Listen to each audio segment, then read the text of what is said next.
Vous voyez mon clip qui va se créer. J'ai le fixed length qui est actif parce qu'il clignote. J'ai appuyé dessus longtemps et ici, je l'ai activé.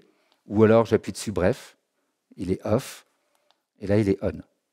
Si je veux le paramétrer, j'appuie longtemps et je lui dis que je veux enregistrer des clips de 4 mesures et que je veux phrase 5.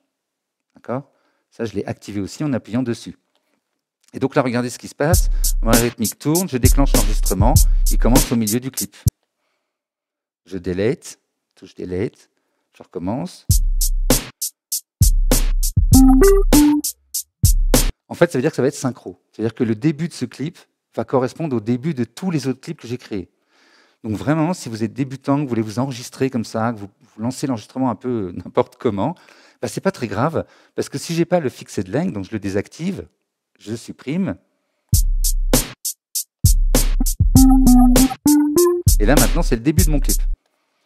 Alors qu'en fait, moi, j'ai joué sur la deuxième mesure. Donc ça devrait être joué en même temps que la deuxième. Mais en vrai, quand je vais relancer tout ça, eh ben, il me lit ça au début, alors que ce n'est pas ce que je voulais. Donc vous voyez, vraiment, ça va vous sauver la vie. Vous faites en sorte que ça clignote. Vous avez bien paramétré 8 mesures, 2 mesures, etc. Phrase 5, hyper important.